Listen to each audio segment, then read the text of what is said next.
kadib markii uu dhawaan madaxweynaha Nigeria Muhammadu Buhari dalkaas ka mamnuucay aaladda Twitter-ka ayaa telefishinka CNN waxa uu wadankaasi ugu yeeray mid ay hoojiyeen burcadbadeed argagixiso iyo tuugo waana tan mid ay nagu riixday inaan bandhigno xaqiiqooyinka dahsoon ee Nigeria. Kani waa dalka ugu dadka badan qaaradda Afrika waana khasab inaadan mooganayn halka uu maabka qaaradda uga yaal. haddaan se ku xusuusiyo Jamhuuriyadda Federaalka ah ee Nigeria waxa ay ku taal galbeedka Afrika, Niger oo ay dhinaca waqooyi xuduud kala leedahay, Chad oo ay dhinaca waqooyi bari xad kala wadaagto, Cameroon oo ay galbeed bari xuduud wadaag kala tahay, iyo Benin oo ay dhinaca galbeed xad kala wadaagto ayay deris la tahay. badweynta Atlantic-gana waxa ay ka kulaashaa dhinaca koonfureed ee gacanka Guinea.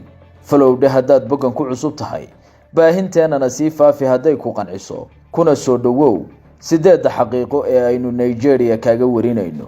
1. Nigeria waa dalka ugu dadka badan qaaradda Afrika. 2021 waxa la wariyay in dalkan ay ku nool yihiin 214 milyan oo qof, kuwaasi oo 22 milyan oo kamid ah ku nool yihiin magaalada Lagos oo ah tan ugu weyn wadanka. 50 qowmiyadood oo kala duwan ayay ku kala abtirsadaan dadka reer Nigeria, waxayna ku hadlaan in ka badan 600 oo luqadood oo maxalli ah. 2050 waxa la rajaynayaa in tirada dadka dalkani ay gaari doonto 400 milyan oo qof. 2. Nigeria waa dal taariikh weyn ku leh dhinaca warshadaha iyo farsamo gacmeedyada. waxaaba loogu yeeraa dalka ugu taariikhda dheer dhinaca farsamada gacanta iyo ka macaashka warshadaha maxalliga ah.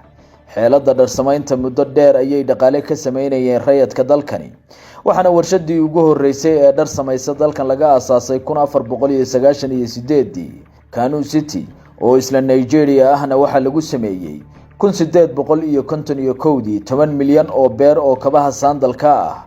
isla hadda waxa ay dhoofisaa malaayiin beer oo kaba ah sanad walba. 3. Nollywood waa shirkadda labaad ee ugu weyn kuwa filimada sameeya ee adduunka. Nollywood waa magaca shirkadda filimada samaysa ee dalka Nigeria. shirkaddani waxa ay sanadkii soo saartaa 1 ilaa 2,000 oo filim. dhaqaalaha ka soo galana waxa lagu sheegay 250 milyan oo dollar sanadkii. midna ogow, shirkadda filimada samaysa ee dunideena ugu weyni waa Bollywood-ka Hindiya. 4. Nigeria waxa ay ka mid tahay dalalka Afrika ee ka qaybgelaya tartanka hawada sare. oo dunidu waxa ay ku tartamaysaa tagista dayaxa iyo meerayaasha kale qayb ahaan sida Mars oo la doonayo in sanadaha dhow nolol laga samaysto. Nigeria waxa ay leedahay hay'ad qaabilsan hawada sare taa oo kamid ah kuwa ugu waaweyn qaaradda. dayax gacmeedkii ugu horeeyay waxa ay daafurtay 2003 halka 2030kana dalkani qorsheynayo inuu diro dayax gacmeedkii labaad. 5. magaalada Igboora ee dalka Nigeria waa tan ay ku dhashaan mataanaha adduunka ugu badan. dhawaan waxaynu maqalay haweeney gudaha Nigeria ku foolatay 7 caruur ah hal mar. tani la yaab kama aha gudaha dalkaas. magaalada lagu magacaabo Igboora ee gobolka Oyo waxaa loogu yeeraa xarunta mataanaha adduunka. 1,000 caruur ah ee halkaasi ku dhasha 158 kamid ah waa mataano sida la wariyay, halka cilmi baarisuhu wariyaan in 1,000 caruur ah ee adduunka ku dhasha 12% mataano yihiin. halkaas ayaynuna ka arki karnaa badnaanta xaddiga mataanaha Igboora. 6. Nigeria waa hooyada muusiga caanka ah ee Afrobeatska loo yaqaano. wax badan ayaad aragtay isagoo lagu qoobka ciyaarayo meelo badan oo adduunka ah muusigan caanka ah ee Afrobeats.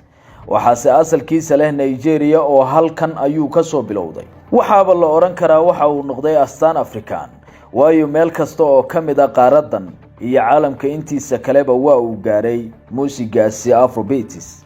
7. Nigeria waxay ahayd dalkii ugu horeeyay ee wadamada saxaraha ka hooseeya ka oo qof ka soo jeeda ku guuleysto Nobel Prize.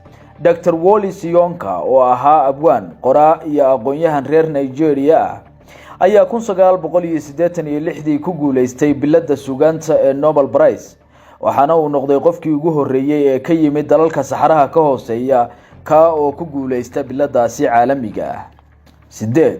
caqiidooyinka ay haystaan bulshada Nigeria. sidaan horey u sheegnay, Nigeria waa hoyga bulshooyin leh dhaqamo iyo afaf kala duwan. si lamid ah bulshada dalkani waxay haystaan caqiidooyin kala duwan, 2018 tirakoob la sameeyay ayaa muujiyay in dadka ugu badani dalkani ay muslimiin yihiin, waxaana islaamka haysta 53% halka ay Kirishtan yihiin 45%. tiro kale oo aan badnayn ayaa iyaguna haysta Roman Catholic iyo caqiidooyin kale.